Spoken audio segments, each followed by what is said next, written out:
Press conference today was called because we've been working with the city council to advocate for our members, like Tim Heaney, who's still out of work due to the COVID-19 vaccine mandate. Members from our organization have refused to comply, including ourselves. Some of us have been put back at work via medical exemptions or other accommodations. Some people have won their individual court cases. Some people are still fired and they're still out of work, even if they've won their court cases. So we have bills and resolution in City Council and also bills in the New York State Assembly to try to legislate a solution to this. But what happened last week was there was an expose, some independent journalism that came out that exposed Dr. Varma, the architect, the self-proclaimed architect of the COVID-19 vax mandate and other COVID-related policies. And he openly contradicted his own policies in his own personal behavior, and also admitted that on camera that natural immunity was scientifically valid, which we all knew from the beginning. It's nearly 3 years ago we marched 20,000 people over the Brooklyn Bridge to say no to the mandate, and there were signs on that day marching over the bridge about natural immunity. So we were all we worked during the pandemic or during that emergency, and we were all exposed. And as Dr. Varma recognized candidly in his he didn't know he was on camera during the expose, obviously, but he openly admitted that natural immunity is scientifically valid, which completely contradicts his public statements, including court documents that was brought out today in today's press conference. So we're here today because the City Council has called for an investigation into Dr. Varma's statements, and also they're calling for Councilman Holden has called for an end to all appeals of the litigation wins that have happened in court. So today we had the plaintiffs in the Garvey case, the sanitation workers who actually beat the mandate in court.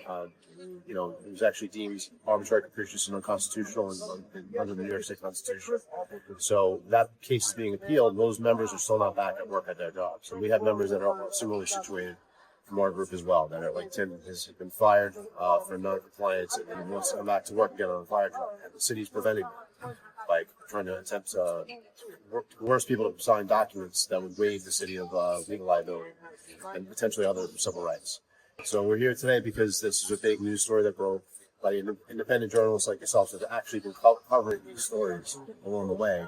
And it's a major point of leverage for us now because it exposes the mandate for what it is. It's a fraud. It's a sham, as we've discussed in previous interviews. And now that's exposed, and we're here to demand an end to the madness. Reinstate, compensate the workers that were put out of work due to the policy. The policies are clearly fraudulent based on the statements of Dr. Varma. So that's my nutshell takeaway on why we're here today and why it's important. We've been here at City Hall before. I've interviewed you members of Bravest for Choice representing the interests of firefighters and EMS workers who lost their jobs under the mandate. You've given testimony before City Council during hearings. Do you have a sense that this time is different? It feels different. I mean, this, like I was saying to Matt earlier, that it feels like they ripped open a wound here. We were kind of trying to move on with our lives. I am back to work, but yet they have different rules for Timothy Heaton here, who's not back to work. And just like there's Salvatore Maeda also not back to work, and surrounded by sanitation men not back to work yet. And this does feel different because we're starting to get a little taste of the truth out. That this was never about our health. This was about control. Okay, and we knew that because we worked in the field and we were exposed to COVID, and we do CPR on people and come right back to the firehouse, wash up, go do it again, eat dinner with each other. We never stopped living our lives. We didn't get the chance to have that 2 weeks to flatten the curve and operate in that fear realm that the media constantly perpetuated on us. So I think it is different.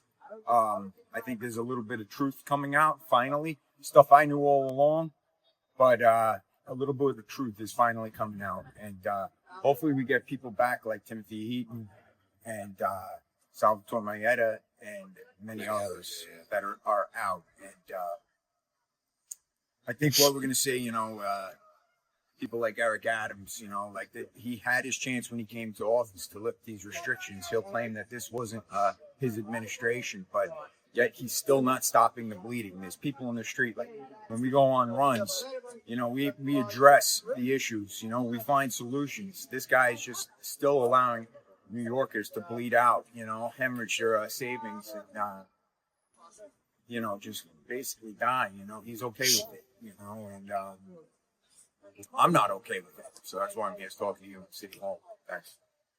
Just to follow up on both of the things they said is that we see Varma now telling us what he knew back then. It's not coming to light. It's the truth is what's true now was true back then. He actually says that in the video that he was doing all this stuff while he was mandating us and locking us all down. He was out partying with his friends, and that's the thing. It's not that we've learned something in 3 years. No, he knew that then. We knew that then, but he lied to us. It was all fraud. It was all lies. The mandate, the lockdowns, everything he did to us, the testing, all that stuff were lies, and he knew it then. And that's the hypocrisy that's about the whole thing, and that's what angers everybody about it, is that it was just so blatantly hypocritic about the whole thing from the get-go, and we knew that. And again, some revelations now, but we knew that back then. He did, and that's the point, I guess, is that it's finally coming out to the media, and hopefully some of the media, the mainstream media, cover some of the stuff today, because we need pressure on the mayor to withdraw his appeals and put us all back to work. People that have been in this fight for this long, like Tim saying, we knew that these were facts at the time of the mandate. But now seeing that truth come out, I think it's really created a big reaction to people. That's why today feels different, right inside. And also, the truth that we're getting to was basically it's what we've been seeking in court, right? So we've been, until we get discovery in the litigation that we have filed, we're not going to get to the truth in the way that this journalist was able to get to the truth. And so I think it's exciting, from a perspective of the independent journalism that's actually been covering what's happening in New York City. To see such a big, to see the story get out there to so many people, and to really galvanize our crowd, bring everybody back to City Hall. Or like you said, we've been here, pleading our case, sharing our stories, explaining why this was wrong for going on 3 years now. And I think the truth-telling that needs to happen, it's what we've been seeking in court, and the courts have been slow to act. And they're still waiting for a decision in the Second Circuit, which came up today in the press conference, in our New York City religious liberty case, of which Brendan's a lead plaintiff. And we also have our other case, the Garland case, that has to do with our placement on leave without pay, which precipitated the terminations that followed for noncompliance. That's the Supreme Court. We filed a written of certiorari in the Supreme Court of the United States to reconsider the decision of the Second Circuit Court that ruled against us in that case, which we feel that ruling was completely flawed, and circumvention of that truth finding that needs to happen. So I think we've done our part. We've been out here, we've been rallying. We stood up and said no to this thing that was so wrong, that so many people believe was so wrong, and we followed through, and we're still here. We're not going away. This needs to. I think that point came out today at the press conference. Sophie said it best. You need to have a reckoning, and I think this city needs a reckoning with COVID-19. I think it's happening whether they want it to or not. So I think it'd be best if we could, turn the page as was said today. There's no reason why these people can't come back to work. That's the first step. It's the first step in that reckoning and that truth finding needs to happen. Just one last thing on the hypocrisy. What Patty Finn came up and with an affidavit from the same Dr. Varma who's on camera saying it was all bullshit, essentially, laying out all these things why you can't go out and do all this stuff, and a legal affidavit. It just shows you the hypocrisy and the illegality of the whole thing from the get-go. In the video that Steven Crowder released, Varma, he insists that he stands by the policies that he advocated, and he feels that that they saved lives. What are your thoughts on that? He's a hypocrite. I think, and a liar. I don't think Varma treated any patients or saved any lives. I think he was a mouthpiece for the media, and he stood in front of a camera a day every day and lied over and over and over again to the public. And he made his regulations and he put down his rules, and then he lived a whole nother way. And, didn't save any lives. I'd go a step further and say that the policy ended lives and impacted lives in a way that, so for example, he contradicted himself, not just in his personal behavior, but on natural movement. Like he said, we marched 20,000 people over the Brooklyn Bridge, and there were signs in that crowd that said recognize natural movement 3 years ago.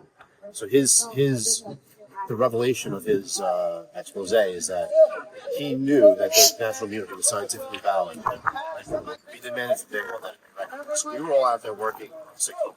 This was real emergency. Months and months ahead of it. So we knew that this was fraudulent. We didn't need being able to force us to take experimental medical intervention is a separate issue from this. Even if you could legally force us to take this intervention, which you can, even if you could, we didn't need it.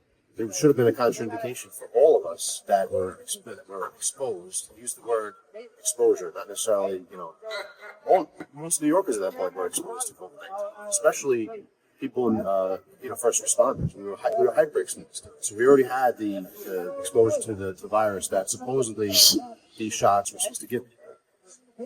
Another layer to that is, when any kind of medical intervention has inherent risk. So if these shots were all risk and no reward for people that were already immune or had exposure to the virus, which everyone on the New York City Fire Department, for example, every member of Bravest for Choice had that exposure. And we demanded that immunity be recognized as one of our key platforms from day one.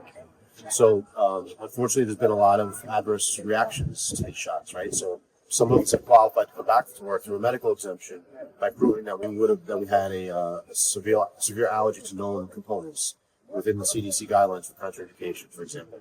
So, did Dr. Varma consider that he might kill a firefighter by his mandate who took a medical product that they were allergic to? There was no process in place to screen people for those kinds of allergies, for example, or someone who's getting, all these. The shots, the experimental nature of the shots with the mRNA aspect of how they're composed, that's creating all sorts of host of other medical problems. So, why would you say you're saving lives when you're exposing people intentionally to a medical product that they do not need by your own understanding? And the question is, how many lives have we lost due to the people that took these, that were coerced to take these shots and had adverse reactions? How many people have been injured severely? You've interviewed people have interviewed members of our organization that have been injured.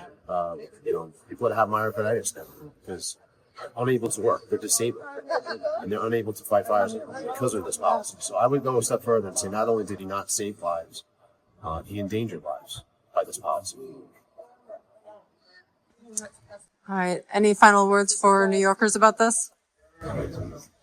I think more will be revealed. I think there's a lot more truth coming out.